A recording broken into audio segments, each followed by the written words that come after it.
Good morning. Welcome everybody to Williamson County Board of Commissioners regularly scheduled monthly meeting. Tonight is Tuesday, March 10th, 2026. It's 10 a.m. Have to roll call, please. Tim Atkinson. Present. Jim. Present. Jim Razor. Present. This time I'd ask everybody to rise for the sixth pledge allegiance to the flag of the United States of America, and to the republic for which it stands, one nation, under God, indivisible, with liberty and justice for all. Mr. Razor, would you lead us in prayer? Thank you. Heavenly Father, we thank you for this day. Thank you for the blessings you provide to us each and every day. Come to you today. Thank you for your presence in this room with all that have come to this meeting.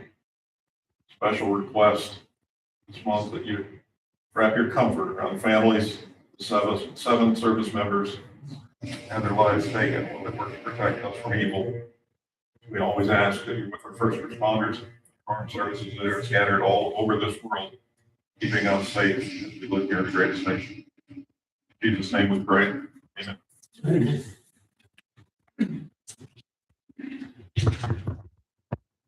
Welcome our state's attorney, Ted Hampson, today, providing legal counsel. It's good to see you, Counsel. Well, it's good to be seen. All right, let's open up the consent agenda. Will we have the opportunity to look through the consent agenda today? Are there any changes or comments about that? Is there a motion to approve the consent agenda? So moved. Second. Roll call, please. Tim Atkinson. Okay. Jim Morrow. Yeah. Jim Razor.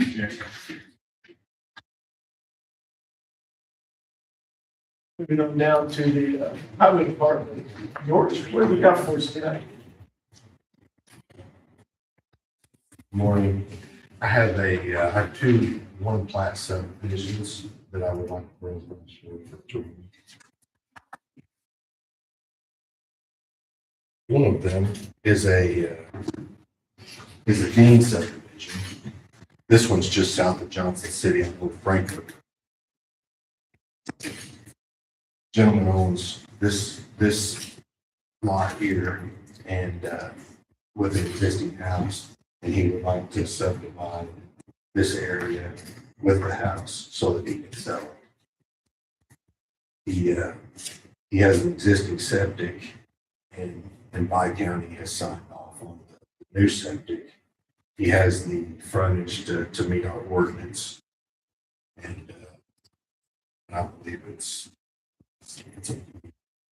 Okay, so Josh, I see Josh has signed off on it. correct. Supervisor of assessments, you signed off on it, my county signed off on it. The question I'd asked George about this was to make sure this is a little more than a half acre.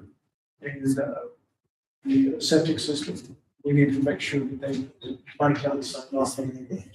That it could handle the new septic system. I think George said they'll have to put a new septic system. Yep, they're gonna have to put in a new septic system and a baffle system to handle it.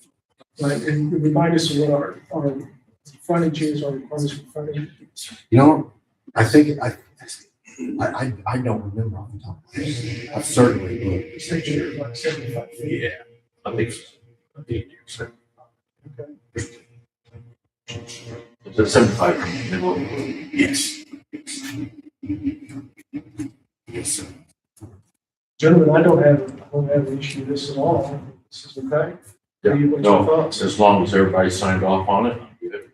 Right, Great. The okay. second one is another single flat subdivision. This gentleman is south of Marion, off of Vickers Road.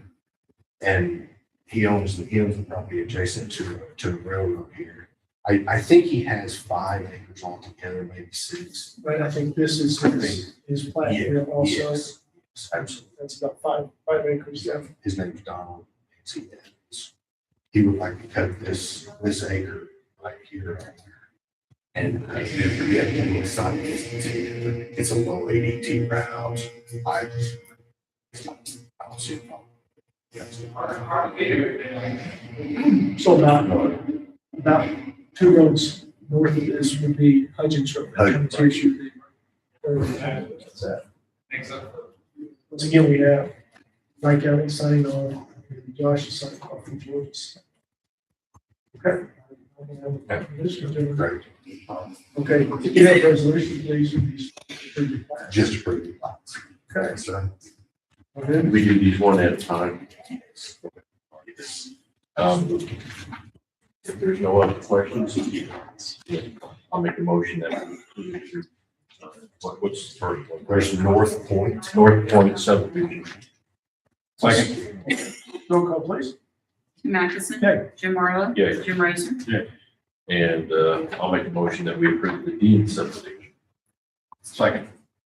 Roll call, please. Tim Atkinson. Yeah. Jim Marlowe. Yeah. Jim Razer. Yeah.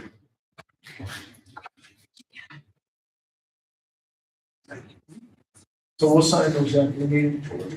Did you have anything else for us today? Sir. I Do think you have we anything for me?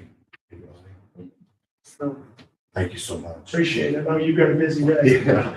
Yes, sir. We're down to old business. We have the 708 board opioid funding applications. And I don't have that. I gave my copy to Ted.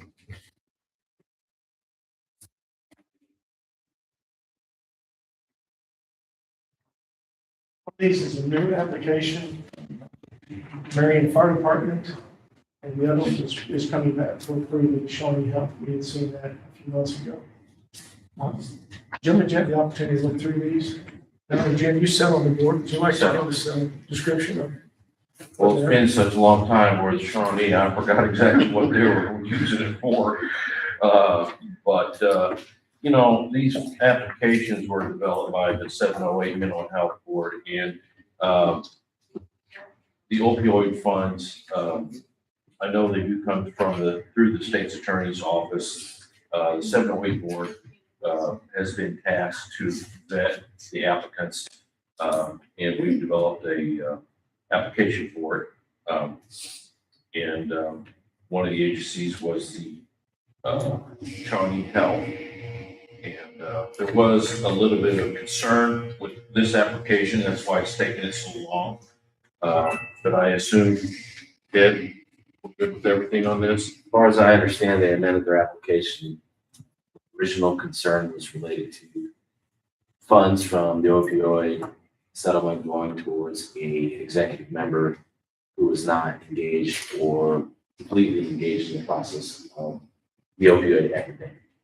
And I think that was Commissioner Fraser's original objection. And they carry on that day so that they could have time to look at their application and correct those issues so that it would fall within what's required under the opioid settlement documents. It's my understanding and my indication that they have made that change, and I don't see any reason that their request does not fall completely within the guidelines for the opioid requirements. So if the board reviews their request, so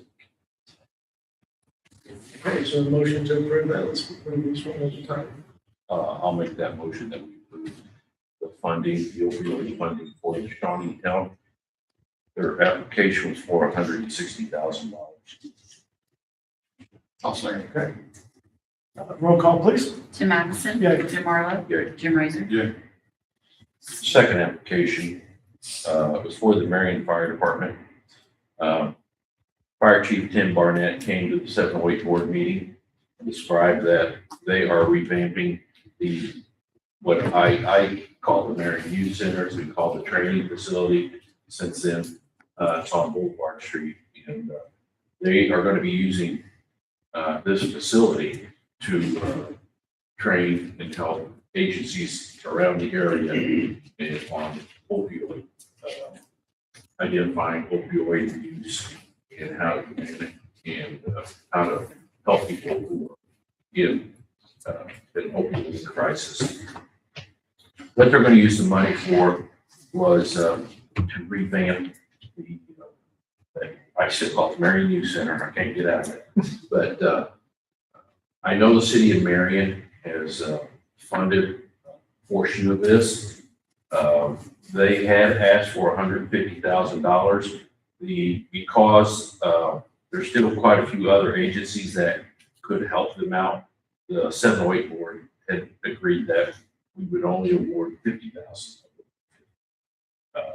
And according to the attorney that's on our board, he's not representing, but he does have to sit on the board. That I think that the construction is a good part of the accepted use for the opioid funds. Once again, this is going to be a regional training facility. There'll be any agency in Williamson, I assume any other agency outside of Williamson can come and use this facility once it's complete. Marion Fire Chief Tim Barnett also stated that, and we brought this out, that, you know, to continue to pursue other avenues of funding to complete the project that they want. But 708 board is comfortable enough to go ahead and award 50,000 of the 150,000 requested.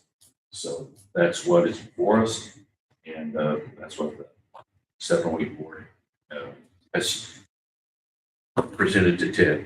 I think that this needs to be set aside for now. I reviewed this application. There are things in the application that would suggest that the money that they're requesting would support the requirements of the opioid settlement funds. And again, you all three know this, but for the purpose of those present, this is a federal settlement that has very specific guidelines on how these funds are used.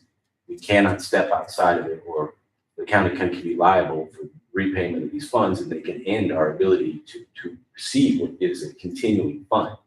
We can, by the actions of the Attorney General suing the opioid companies, each county gets so much funds consistently, continues to roll in. This is not a set amount of money, so we want to be very careful to follow the guidelines of the federal opioid settlement documents. This application alludes to wanting to use a portion of the funds for the purposes of battling the opioid crisis, which would either be providing services for those who are affected by it, or creating opportunities for training and for physical structures and whatnot to support people who are affected by it. However, the way the application reads, that feels to me, and that's why I need to talk to the settlement board, maybe talk to Marion Department themselves, that they want to build the overall structure to just use a portion of their facility for the purposes of opioid care. That's not the intent of the funds, is to build a greater structure that 80% is going to go to other avenues, 20% is to go to the opioid fund. It's not simply that you have a tie-in, it has to be 100% directed to it. So for example, if they were going to hire someone whose sole purpose is to do training, to teach classes, and help people in the public who are affected by opioid, that could be paid for. The salary for that individual, anything they need to set that up. But it's the same thing that we had with Shawnee, where we had an executive who was going to get a portion of the funds, but was not directing their attention to the opioid issues. It's why we tabled that one. And I think this is the same reason I would recommend to the board that you table this for now. This isn't, I wouldn't say that they can't be done, but I've only had about a week with this application. Unfortunately, I apologize, I've been busy prosecuting cases, but I need more time to review this and figure out what they can change to make it fall inside of the envelope. This was a reimbursement, wasn't it? The money's already spent. Is that what I read in that application? I believe that's true. Okay, so if it's a reimbursement for money's already spent, we're not holding you. Well, and then that also,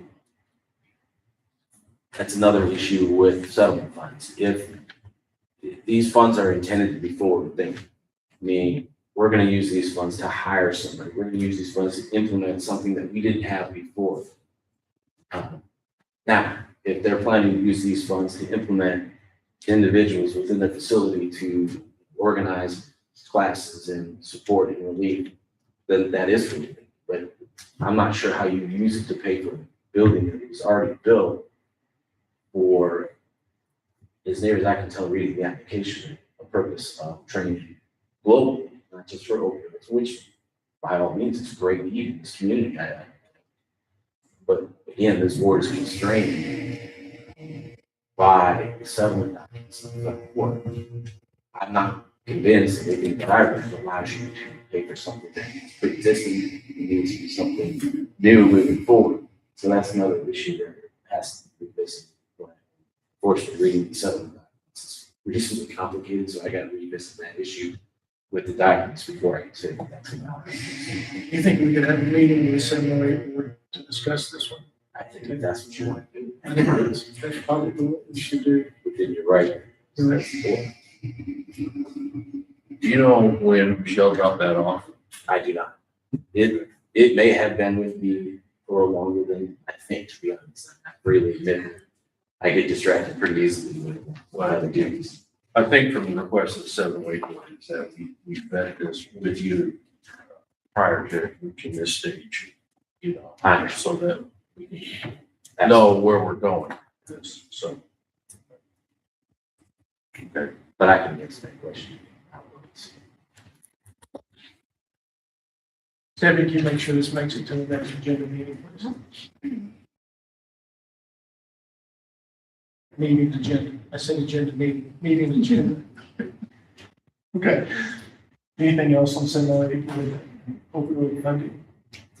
Let's move down to master professional services agreement with Deckard Technologies. Ashley just happened to walk in and gentlemen, we've seen this proposal before. We had basically two issues with this. The first is a 60-day opt-out clause. I think that's probably still in here at the end of this. If we decided to end our involvement in this, we would have to advise them 60 days prior to that date. The big thing was the location of law. Originally, it was in California, and we since asked them to change that to Illinois. And that change has been made in this contract. And I think that was really our biggest stumbling block. We'd like to see the time less than 60 days on the other side of it. But since this contract is kind of a small thing, I don't have an issue with it. I don't know if you guys have anything to add to that. No, my main stumbling block is the law. Well, that will be the governing law according to the contract now, no law will be governing. Question for the treasurer. How long do you see this agreement in place?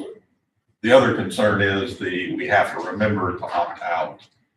Is this a 1 year? Do you think this is 2 or 3 years? Is this going to be ongoing? It'll be ongoing. I mean, I think there was a question that you all had in regards to the cost and was it feasible and worthwhile, but Visit SI pays 100% of the cost for this.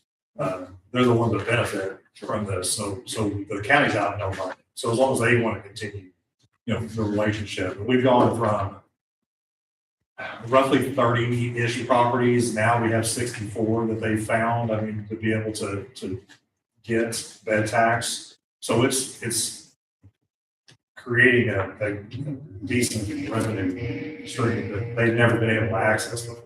So it's been beneficial, on all sides. This doing it with this company, Asmar basically billed us on behalf of this company. Now we're going to pay them directly. We'll also be able to use their portal, so the business side will be able to use that access, and there's a lot more information available to them that we didn't currently have now. So it'll be an added benefit, to do it. But they seem to like it, and it's a good way for them to either find new properties or to be able to correspond with any owners that say, "Are you aware of the tax that we have and what we offer by you paying the tax through the business side program?" So it's been worthwhile. It's a service that pays for it. It does, I believe so. Yeah, I mean we're seeing that benefit increase there. Okay. It also helps them because the intergovernmental agreement that we have with the city and the money that we pay towards the ball field project, that's encompasses everything that we receive. So by Deckard finding additional properties, that increases that dollar amount value as well. I always thought this was the appropriate thing to do. We just needed to get the all government change, and then that's been done. Do you have any questions or comments about this? Is there a motion to approve this agreement? So moved. Second. Roll call, please.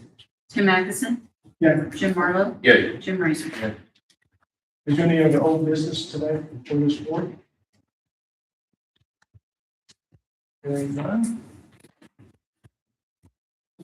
We will move down to new business. In new business, we have the employee handbook amendment. And gentlemen, I'm not comfortable right now doing this. I don't know how you guys feel about this, but I'd like a little bit more time to research this and see how this might affect any of our collective bargaining agreements. What's your thoughts? Well, this moved across my desk a while ago, and I've been meaning to get it on an agenda just to start the conversation, the discussion on this. It's my understanding, I've not gone through and picked them out, but some of what is in here is now superseded by new state statute. There are updates that we need to get in here. This needs to be, in my opinion, updated on a regular basis. It has not been for a while. So the reason I asked for this to be on the agenda was just to start the conversation. And in that process, I've already had from one office holder more requests for clarifications and additions and so forth. In my mind, this may be a 2 or 3 month process that we're going to discuss this and add things and amend things, but it just felt like if I didn't get it moving, it was going to lay there for a while. So I did not anticipate action today, but just to get it started, I think it's up to the three of us now to review this and talk to other office holders about what may need to be adjusted and try and get this done next 2 or 3 months. Well, and I agree completely. We need it. I don't remember the last time we updated that. This needs to absolutely be done. And Stephanie, did you make this a monthly or in addition to the agenda for meetings coming up? Yeah. To get this thing passed? I think we probably will need to, at some point, have a meeting in closed session to talk about a few of the employees that might be available to our CDAs, collective bargaining agreements.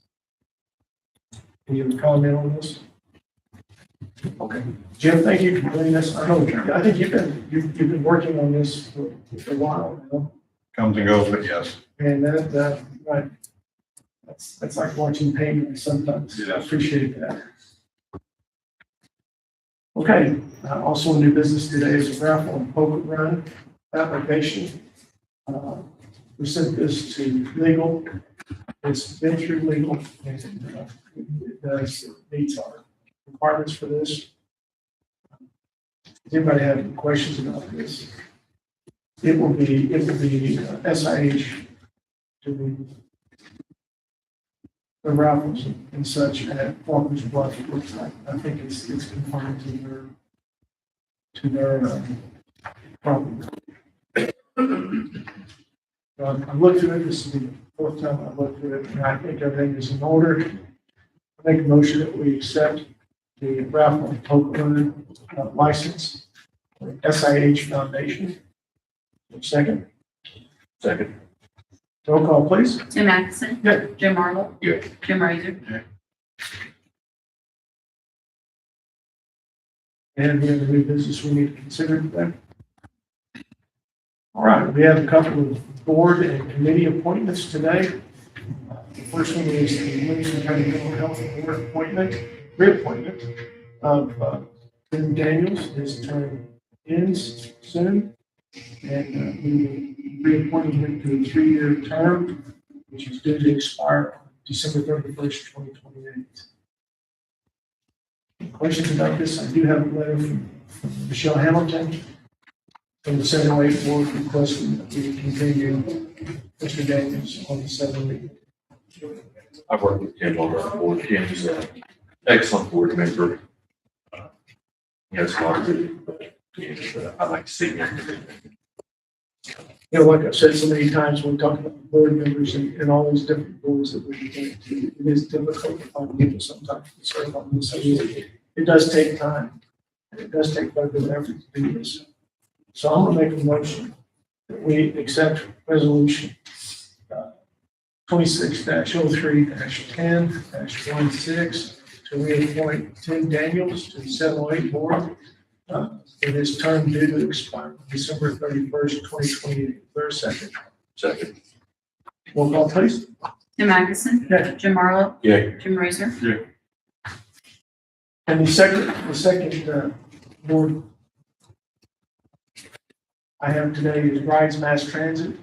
And they're wanting to have their current member Cheryl Milburn have her reappointed to her term. She's been serving there for some time. I have a letter from the Rides Mass Transit people asking us to reappoint her also. Her name is Cheryl Milburn, and her 4-year term will commence on April 10th, 2026, and will expire on April 10th, 2030. So any questions or comments about this one? All right, I make a motion to accept resolution number 26-03-10-17 for Rides Mass Transit to reappoint Cheryl Milburn to a term that starts on April 10th, 2026, and expires on April 10th, 2030. So second? Second. Roll call, please. Tim Atkinson. Yeah. Jim Marlowe. Yeah. Jim Razor.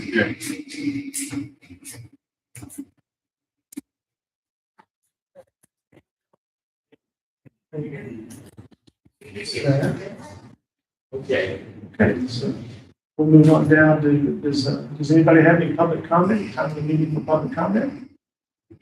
I do have one thing I want to say. I'm sorry. That's okay. I didn't see you. Go ahead. No, go ahead. If you're ready, we can take you. Yep. Slow it down. It's okay, Jim.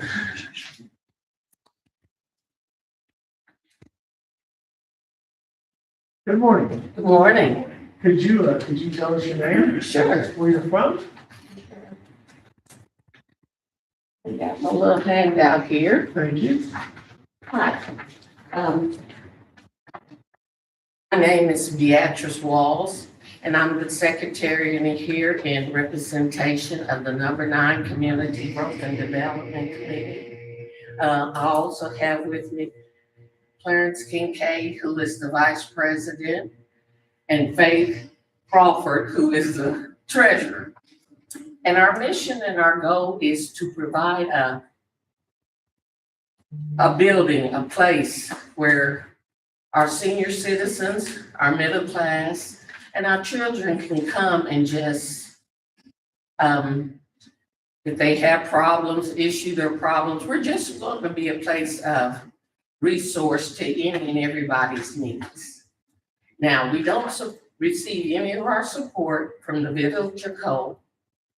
We're an independent group, and we've been established since December of 2022. And during that time, we've had several back-to-school projects. We've stayed on the corner. We had fundraisers. We were a part of the 3-on-3 ball tournament and all. And we're just wanting a place that can provide needs for people in our community. We're a community of quite a few senior citizens. And sometimes with the cost of living and everything, our senior citizens aren't able to receive meals or receive medical assistance or receive things done to their homes or whatever that may need done.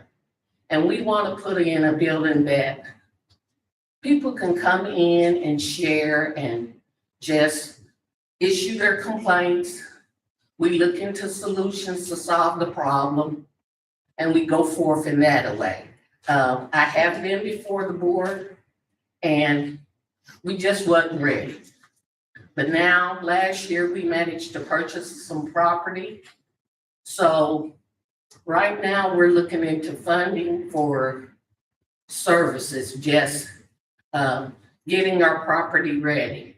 People to help us, just any and every kind of help and aid we can receive, we appreciate it. And you know, if anything, it requires funds. It requires funds, whether you have a gentleman come in and mark off your land, or getting the property together to, you know what I'm saying, putting the building forth, getting people into operating. You know, maybe we could we hold our meetings on the second Thursday of every month.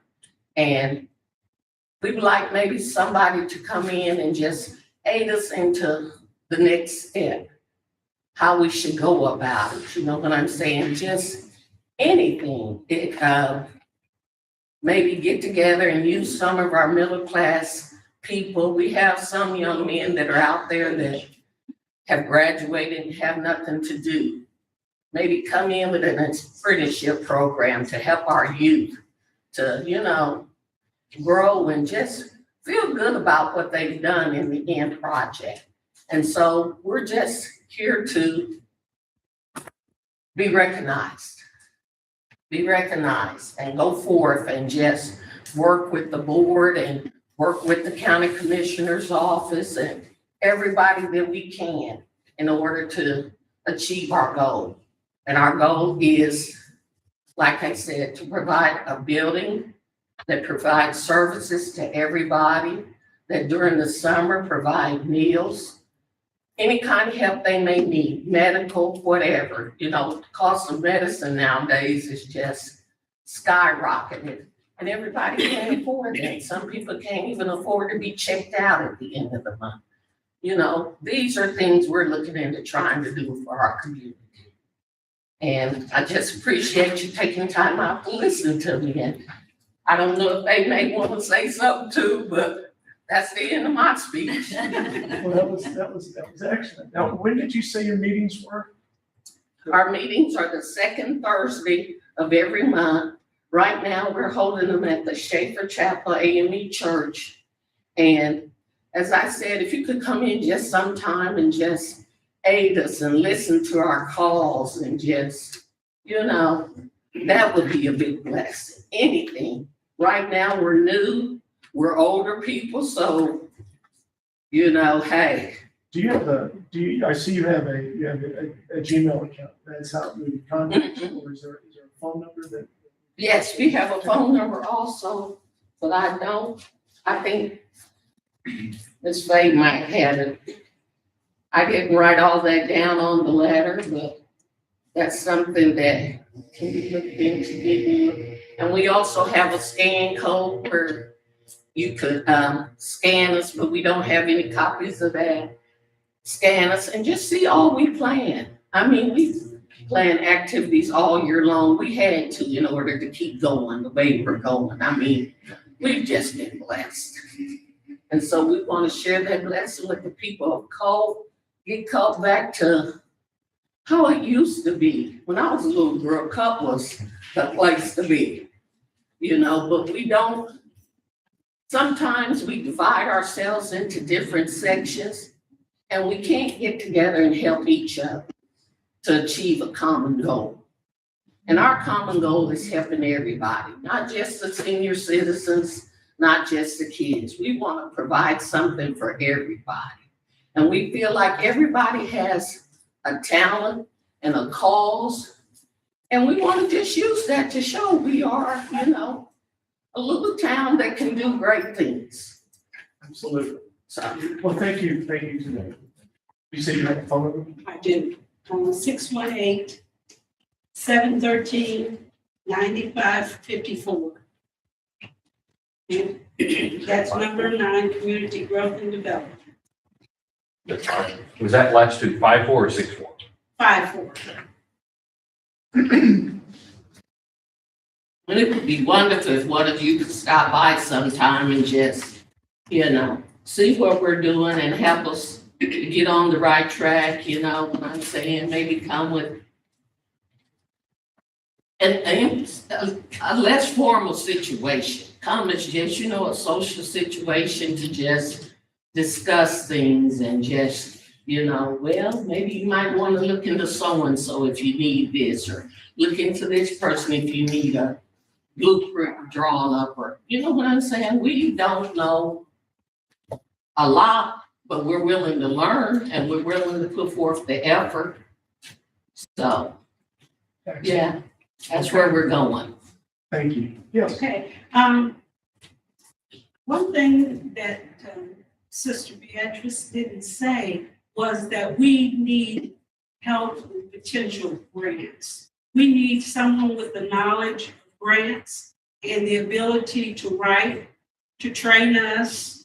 As she said, we need this facility, we had one. We had an old house. It's been several years ago, more like 20 maybe.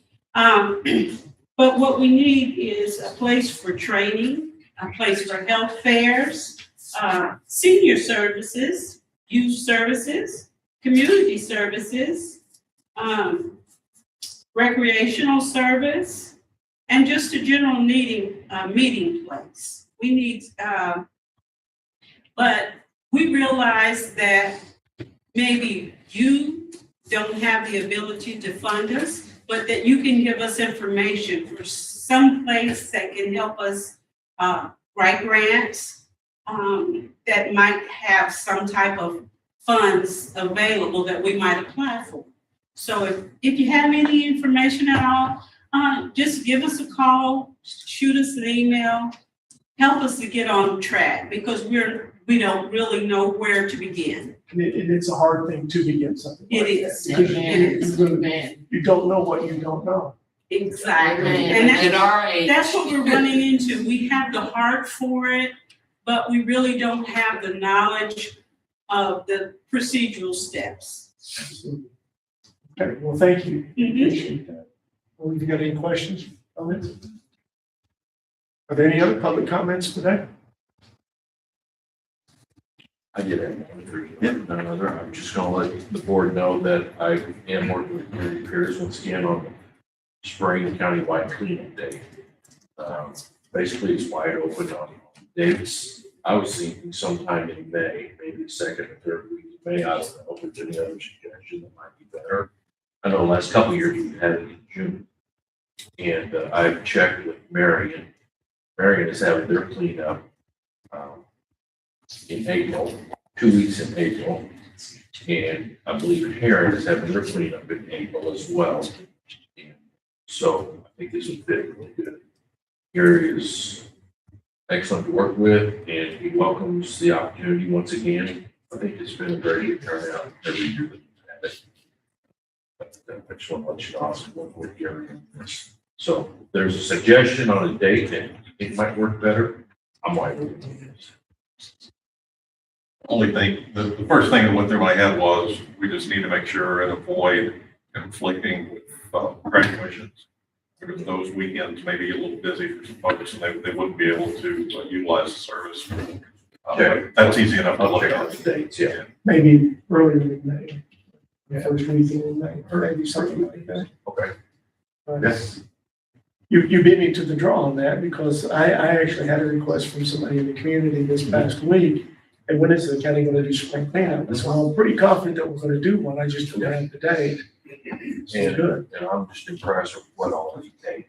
So, just a multitude of things. So, And I utilize the service, I'll input here, I utilize the service this last month. And I will say they have it down. Oh, yeah. It's such a smooth flow Mhm. that if anyone's thinking you're gonna go out there and sit in line and be a big hassle, I was in and out of there, and I think I had 3 different stations that they had set up.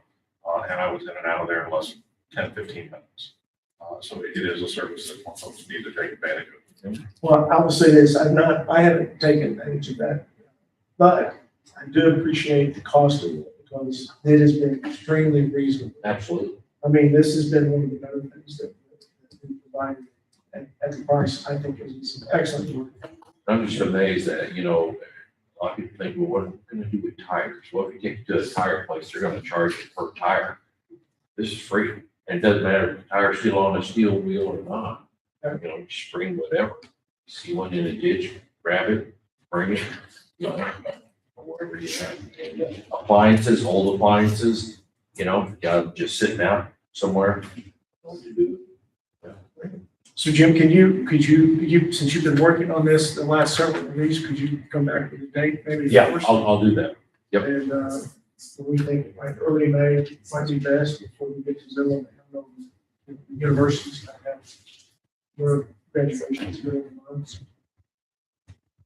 So, okay, Jim, if you could. Sure. Come back to us and we'll get that approved. Thank you. Anybody else have a public comment that they'd like to make today? Okay. Hearing none, I've got one reimbursement today. Travel reimbursement today, this is for Jim. Commissioner Morrow. He went to the UCCI meeting, and I assume that was in Springfield. That was in Springfield, yeah, and it was, a meeting with the main speaker was Jane May, and as I like to refer to her, she's the guru of FOIA. And, basically Jane's meeting was discussing, she came from the angle that they would have to defend you in court. So what would apply to that? I asked a couple of questions. One of the questions I asked was, what if you're on vacation, you get a FOIA request in your email? And you may be on vacation for a week, 2 weeks, FOIA requests have to be filled within 5 days. Yeah. You can ask for an extension. You can ask for an extension, but if it goes to court, it's not an excuse. And so, simple things like you just need to forward your email to somebody who could receive it. If you're not the FOIA officer and you get a FOIA request, requests need to go to the FOIA officer. Well, we've kind of gone back and forth on this, but the idea here that Jane said that it's your responsibility then to forward the request to the FOIA officer, even if you're not the FOIA officer.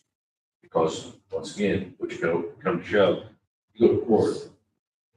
If you receive this, it's your responsibility to act on it. So, but anyway, Jane was really good. I thoroughly enjoy listening to her. She's very thorough. And, but anyway, that's what the meeting was about. And that's why I went there. So you didn't have an overnight stay, you just drove, so it was 376 miles. Current rate between $272.60. I think that did go up, correct? Per mile. Yeah, it's 70 now, 70. 72 and a half, yeah. Okay, I make a motion that we accept Commissioner Razor's travel reimbursement. What did I say? I got this close. I got this close. Didn't you do this or not? You almost got an A plus. Yeah, almost got it. So, okay, let's back that up. I make a motion that we accept the travel reimbursement from Commissioner Marlowe for $272.60. He traveled 276 miles to Springfield and back. Is there a second? Second. Can I have a roll call, please? Tim Atkinson. Yeah. Jim Marlowe. Abstain. Jim Razor. Good job. Does anybody have anything else for this board today? Actually, we have no ARPA or anything today. Okay. Well, then, we have an afternoon meeting. I make a motion that we recess and reconvene at 1:30. Progress and payment meeting with the animal control facility. Is there a second? A second. Roll call, please. Tim Atkinson. Jim Marlowe. Yeah. Jim Razor. Thank you all for coming today. I can't find the emails where I received that. It Doesn't mean No, it would be from, Michelle. I don't. In my. Board meeting? I should drop that.